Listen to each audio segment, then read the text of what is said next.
నమస్కారం. చూడండి, ఎన్నికలంటే గెలుపోటముల ఆట కాదు. అవి ప్రజలు తమ పాలనపై జరిపే ఒక ఖచ్చితమైన ఆడిట్ అన్నమాట. ఈ డేటాని మనం సరిగ్గా చదవగలిగితే భవిష్యత్ పాలన ఎలా ఉండాలో ఒక స్పష్టమైన బ్లూప్రింట్ మన చేతిలో ఉంటుంది. ఈరోజు మనం ఎల్లారెడ్డి నియోజకవర్గం ఇచ్చిన తీర్పును లోతుగా పరిశీలిద్దాం. అక్కడి ప్రజల ఆకాంక్షలు, వాళ్ల అంచనాలు ఏంటో ఈ సంఖ్యల ద్వారా తెలుసుకుందాం. ఎల్లారెడ్డి కామారెడ్డి జిల్లాలో ఎర్ర నేలల గుండెకాయలాంటి ప్రాంతం. ఇది ప్రధానంగా వ్యవసాయ ఆధారిత నియోజకవర్గం. ఇక్కడ ప్రజల జీవితాలు, వాళ్ల బతుకుతెరువు, వాళ్ల సంస్కృతి ప్రతీదీ ఈ మట్టితోనే, ఇక్కడి పంటల్తోనే ముడిపడి ఉంటుంది. అందుకే ఈ భూమితో వాళ్లకున్నది కేవలం ఆర్థిక బంధం కాదు, అంతకు మించి. అందుకే వాళ్ళిచ్చే తీర్పు ఎప్పుడూ పైపైన ఉండదు, వాళ్ల అనుభవాల్లోంచి, వాళ్ల కష్టసుఖాల్లోంచి పుడుతుంది. ఎల్లారెడ్డి రాజకీయాల్ని అర్థం చేసుకోవాలంటే ముందు అక్కడి సామాజిక స్వరూపాన్ని చూడాలి. ఇక్కడ దాదాపు 75% వెనుకబడిన తరగతులు జనరల్ కేటగిరీకి చెందిన వాళ్లు. అందులోనూ మున్నూరు కాపు సామాజిక వర్గం చాలా కీలకం. ఇక దాదాపు 15% షెడ్యూల్డ్ కులాలు, 25%కి పైగా మైనారిటీలు. వీళ్లందరూ కూడా నియోజకవర్గ భవిష్యత్తును శాసించగలరు. చూడ్డానికి వేర్వేరు వర్గాలే అయినా అందర్నీ కలిపేది ఒకటే, ఒక మంచి జీవితం కోసం వాళ్ల ఎదురుచూపు. 86.3%.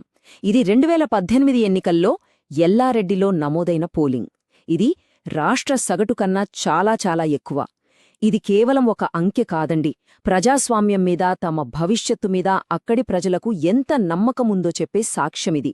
తమ ఓటు హక్కును ఒక పెద్ద బాధ్యతగా చూస్తారు, తమ గొంతుకను వినిపించడానికి అదొక ఆయుధంగా భావిస్తారు.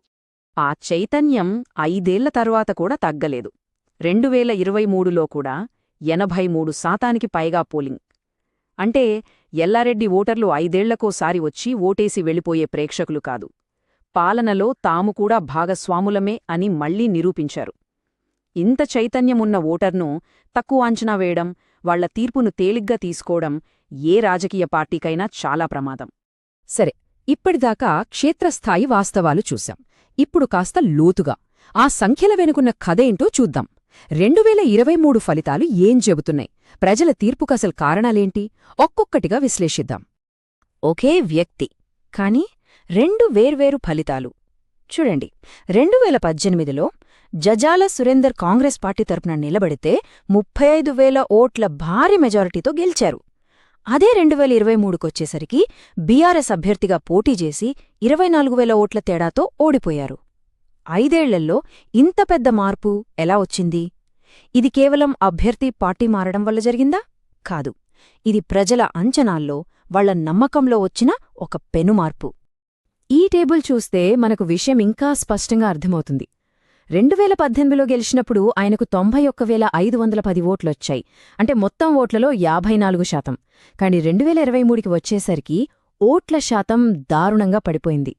గెలుపుకి ఓటమికి మధ్య తేడా చూస్తే దాదాపు 60,000 ఓట్లు. ఇది యాదృచ్ఛికంగా జరిగే మార్పు అస్సలు కాదు, దీని వెనుక చాలా బలమైన కారణాలున్నాయి. ఇక్కడ ప్రతి ఓటు ఒక కథ చెబుతోంది. 1000 ఓట్లు ఒకే మాట చెబుతున్నాయి, మార్పు కావాలి అని. సుమారు 30,000, దాదాపు 30,000 ఓట్లు బీఆర్ఎస్ నుంచి జారిపోయాయి.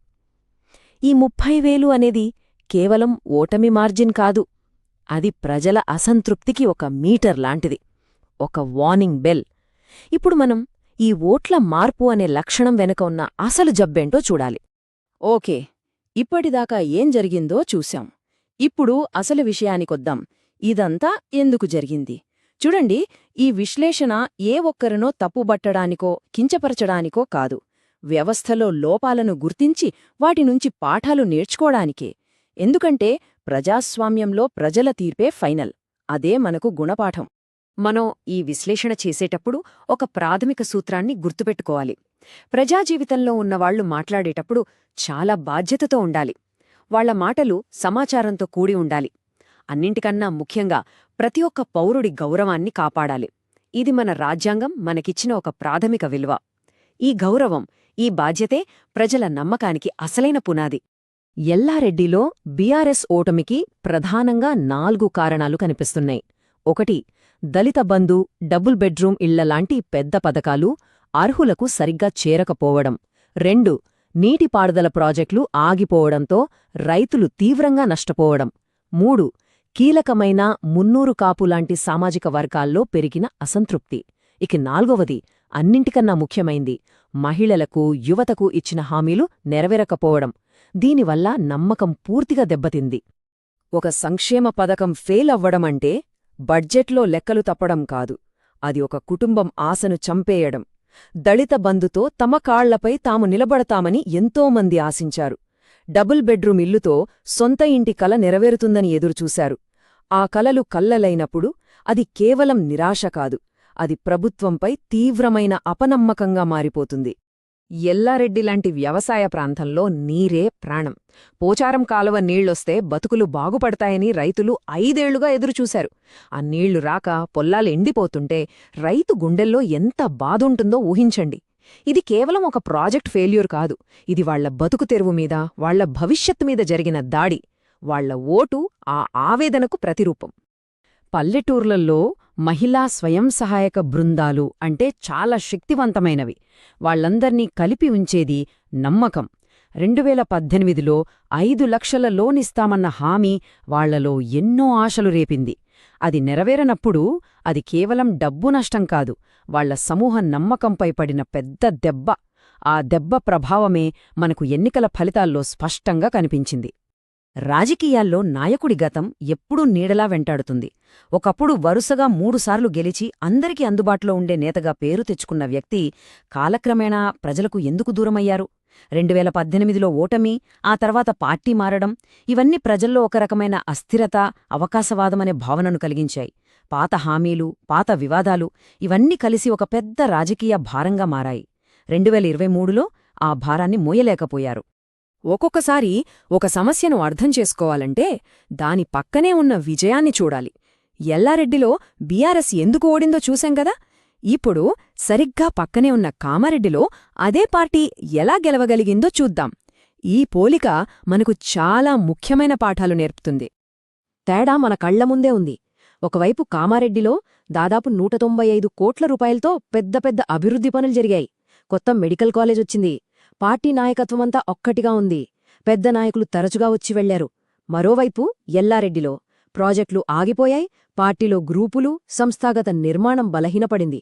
దీన్ని బట్టి మనం నేర్చుకోవాల్సిన పాఠం ఒక్కటే: ప్రజలు మాటల్ని కాదు, చేతల్ని నమ్ముతారు.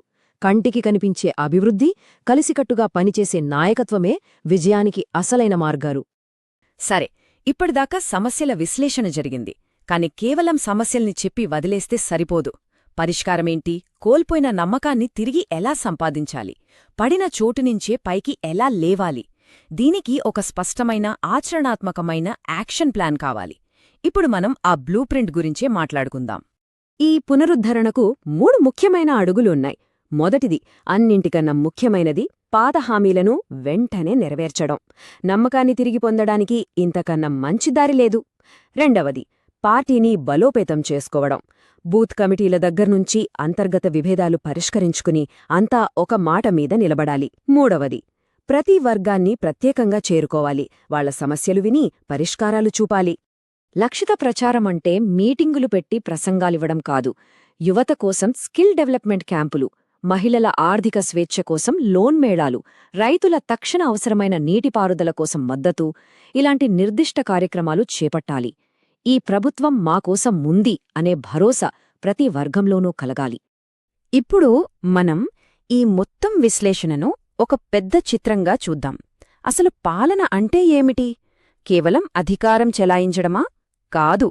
పాలన అంటే ప్రజలకు మనం చేసిన ఒక వాగ్దానం. వాళ్లు మన మీద పెట్టిన నమ్మకానికి బదులుగా మనం వారికి తిరిగిచ్చే సేవ. మనము పరిపాలనని గవర్నెన్స్ రిటర్న్ ఆన్ ఇన్వెస్ట్మెంట్ లేదా పాలనపై రాబడి అనే కోణంలో చూడాలి. ఇక్కడ ఇన్వెస్ట్మెంట్ ఏంటి? ప్రజలు వేసిన ఓటు, వాళ్లు మనపై పెట్టిన నమ్మకం. మరి దానికొచ్చే రిటర్న్?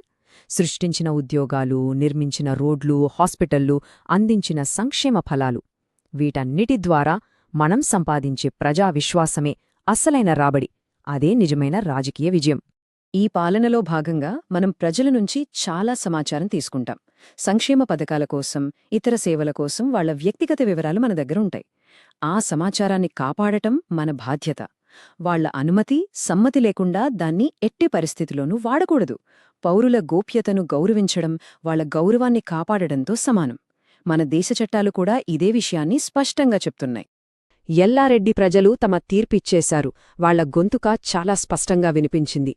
వాళ్లు ఇచ్చింది ఒక హెచ్చరిక, కాని అదే సమయంలో అది ఒక అవకాశం కూడా. తప్పులు సరిదిద్దుకొని మళ్లీ ప్రజల నమ్మకాన్ని గెలుచుకోవడానికి ఇదొక అవకాశం. ఇప్పుడు బంతి నాయకుల కోర్టులో ఉంది.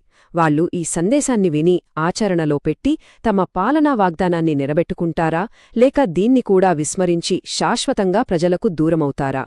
దీనికి కాలమే సమాధానం చెప్పాలి. కానీ ఒక్కటి మాత్రం నిజం, ప్రజల గొంతుకను వినడం మాత్రమే ముందుకు వెళ్లడానికి ఉన్న ఏకైక మార్గం. If you want to become a people-centric leader and uplift your constituency, get in touch with blueprintstrategies.ai at mgr@blueprintstrategies.ai or call 08042041 602. Purpose Beyond Politics.